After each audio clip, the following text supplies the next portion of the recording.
Okay. Bismillahirrahmanirrahim. Assalamualaikum warahmatullahi wabarakatuh.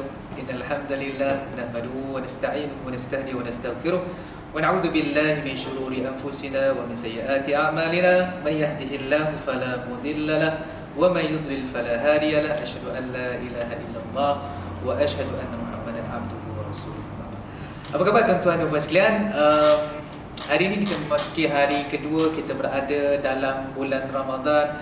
Saya yakin tuan-tuan sekarang dalam fasa semangat untuk melakukan ibadah, dalam fasa begitu bermotivasi untuk perbanyakkan amalan kita pada bulan Ramadan ini. Moga-moga dengan semangat ini akan membawa kita untuk memperbanyakkan amalan kebaikan kita. Moga-moga dengan motivasi ini akan memberikan kita satu cetusan perasaan untuk mendekatkan diri dengan Allah Subhanahu wa taala. Jadi tuan-tuan sekalian, hari ini saya nak ambil peluang untuk kita melihat satu ayat yang penting pada juzuk kedua ini. Satu ayat yang mungkin kita tak perasan dari sudut signifikannya dalam kehidupan kita. Maka ayat yang saya maksudkan adalah ayat pada surah Al-Baqarah ayat 186. Tuan-tuan boleh tengok, buka Al-Quran, surah Al-Baqarah ayat 186. Allah Ta'ala berfirman, a'udzubillahi minasyaitonir rajim, wa idza sa'alaka 'ibadi 'anni fa inni qarib ujibu da'watad da'i idza da'an falyastajibu li wa liyu'minu bi la'allahum yarshudun. Dan apabila hamba-hambaku bertanya kepadamu Muhammad sallallahu alaihi wasallam tentang aku, maka sesungguhnya aku berada dekat dengan mereka. Aku kabulkan permohonan orang yang berdoa apabila dia berdoa kepadaku. Hendaklah mereka memenuhi perintahku dan beriman kepadaku agar mereka memperoleh kebenaran. Tuan-tuan dan puan sekalian, ayat 186 ini sebelumnya adalah ayat 185 berbicara tentang bulan puasa, tentang Ramadan, syahrul Ramadan alladhi unzila fihi al-Quran hudan linnas wa bayyinatin minal huda wal furqan. Menariknya tentang ayat 186 ini, kita tak dapat melihat satu perkataan pun yang menyebutkan tentang bulan Ramadan. Tetapi ayat ini terletak selepas ayat bercerita tentang bulan Ramadan. Now kita cuba nak lihat kenapa ayat ini datang selepas disebutkan tentang keadaan Ramadan, tentang kefarduan Ramadan, tentang Ramadan yang diturunkan Al-Quran padanya. Kenapa? Yang pertamanya, ini sebagai satu gambaran kepada kita untuk melihat apabila telah tamat madrasah Ramadan ini, bagaimana hubungan kita dengan Tuhan. Apabila telah tamat madrasah Ramadan ini, bagaimana dengan amalan kebaikan yang kita lakukan pada bulan Ramadan. Adakah ia diteruskan ataupun ia terhenti sekadar itu sahaja. Maka ini salah satu bentuk kita namakan sebagai rubrik, sebagai satu cara untuk kita menilai adakah kita benar-benar berjaya ketika berada dalam madrasah Ramadan ini ataupun sebaliknya. Jadi caranya adalah dengan kita melihat selepas bulan Ramadan berlalu, adakah kita semakin hampir dengan Tuhan ataupun kita semakin jauh dengan Tuhan. Maka ini satu ayat yang membawa kita untuk melihat bahawa bentuk keadaan seorang Muslim selepas berakhirnya bulan Ramadan. Ada yang berakhir dengan ruh dan juga perasaannya masih dekat dengan Tuhan.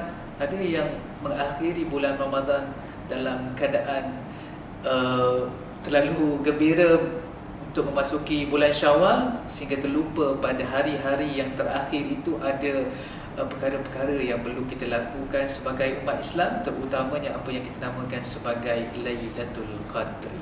Jadi tuan-tuan, bagus apabila kita tadabbur ayat ini pada hari kedua. Maka kita akan dapat melihat, kita akan dapat menentukan cara untuk kita bertindak dalam bulan Ramadan ini dan bagaimana di penghujungnya. Jadi Allah Ta'ala berfirman, wa idza sa'alaka 'ibadi 'anni fa inni qarib.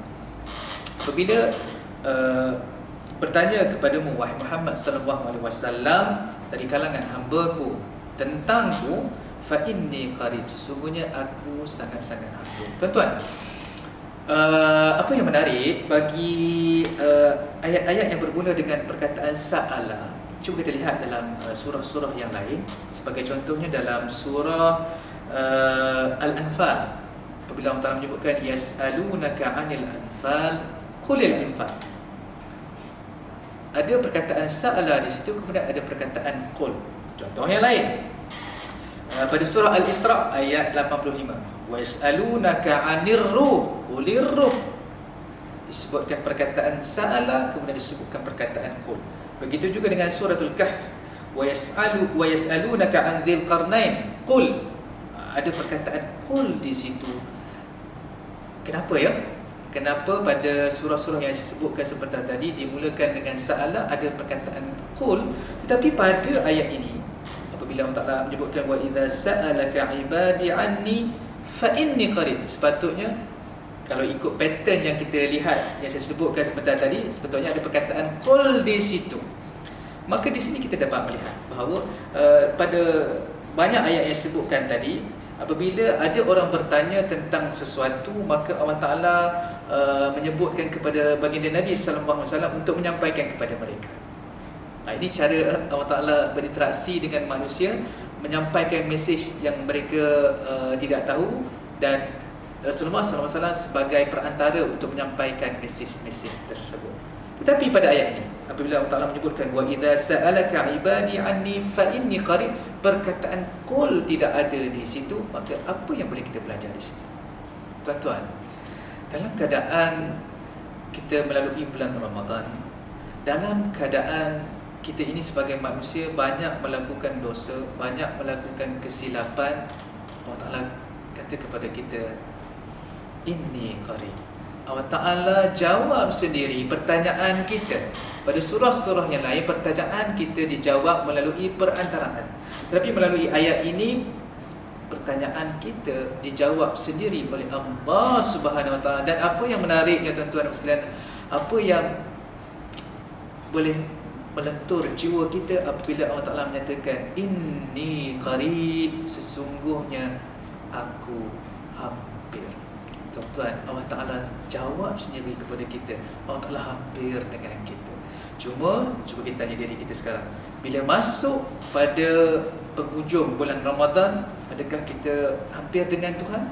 Atau kita mula meninggalkan Allah Subhanahu Wa Ta'ala kerana kesibukan untuk menyambut bulan Syawal, menyambut perayaan yang kita rasakan itulah bentuk kegembiraan yang sepatutnya kita rasakan. Tidak salah untuk bergembira untuk menyambut bulan Syawal, tapi kita kena ingat, adakah proses di dalam madrasah Ramadan itu telah membentuk jiwa yang baru pada diri kita, ataupun kita sama dengan keadaan kita sebelum kita memasuki madrasah Ramadan. Maka ini sepatutnya menjadi satu bentuk muhasabah pada diri kita. Kita nilai kembali, walaupun kita berada pada hari kedua dalam bulan Ramadan, maka penilaian perlu dilakukan secara berterusan. Bukan sekadar di penghujung, tetapi kita melihat pada setiap hari yang dilalui itu bagaimana kita melaluinya. Adakah perjalanan kehidupan pada hari tersebut dalam bulan Ramadan dilalui dengan penuh kebaikan, dengan penuh penghayatan terhadap Al-Quran, terhadap sunnah Nabi SAW, ataupun bagaimana.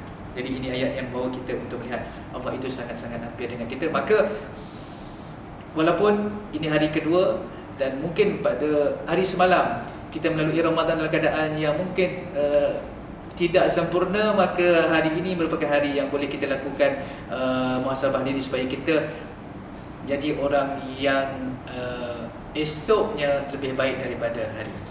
Jadi kemudian Allah Ta'ala sebutkan ujibu da'watad da'i idza da'an, aku menerima doa orang yang berdoa apabila dia berdoa. Tuan-tuan, menariknya tentang ayat ini, dalam kebanyakan apabila disebutkan tentang ayat yang menggunakan uslub syarat, digunakan perkataan idza, kemudian ada fa'lu syarti dan juga jawabu syart. Dalam banyak keadaan Allah Ta'ala mulakan dengan idza jaa nasrullahi wal fath, dimulakan dengan adatu syarti iaitu idza, dan juga fi'lu syart iaitu idza jaa itu. Tetapi pada ayat ini Allah Ta'ala tidak memulakan dengan adatu syart dan juga fi'lu syart, tapi Allah Ta'ala memulakan dengan jawabu syart. Itu apakah jawapannya kepada syarat yang disebutkan di permulaan? Jadi takdim dan juga takhir ini, iaitu diawalkan dan didahulukan, ini ada perkara yang boleh kita baca. Apabila Allah Ta'ala menyebutkan dimulakan dengan ujibu da'watad da'i idza da'an, ujibu, aku menerima doa. Idza da'an, sepatutnya idza da'an ujibu da'wat. Itu ayat yang sepatutnya kalau kita melihat pattern-pattern dalam Quran. Dimulakan dengan idza, kemudian barulah ada jawabus syart. Tetapi berbeza dengan ayat ini, Allah Ta'ala mulakan dengan jawabus syart terlebih dahulu. Kenapa?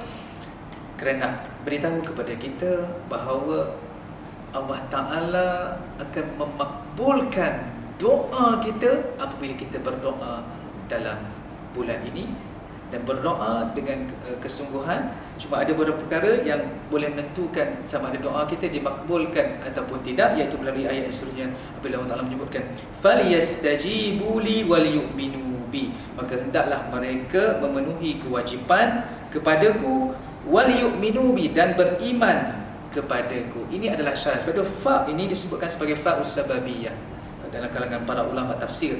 Fa ini adalah fa'us sababiyah, menunjukkan bahawa antara sebab doa kita dimakbulkan adalah dengan kita melaksanakan kewajipan kita sebagai umat Islam dan juga beriman kepada Allah Subhanahu Wa Taala. Tuan-tuan, ini antara perkara yang menarik yang perlu kita tekankan apabila berada dalam bulan Ramadan, sebab ini adalah satu mesej kepada kita seperti mana disebutkan dalam surah Al-Asr apabila Allah Ta'ala menyebutkan illal ladzina amanu wa amilus salihat. Iman itu datang kemudian disertai dengan amalan kebaikan. Jadi pada ayat ini Allah Ta'ala menyebut kepada kita, kalau nak doa kita dimakbulkan oleh Allah Subhanahu Wa Taala, maka perlulah kita memenuhi kewajipan dan beriman kepada Allah Subhanahu Wa Taala. Dan akhirnya Allah Ta'ala menyebutkan la'allahum yarshudun, moga-moga mereka mendapat petunjuk daripada Allah Subhanahu Wa Taala. Jadi tuan-tuan sekalian, ayat ini membawa kita untuk melihat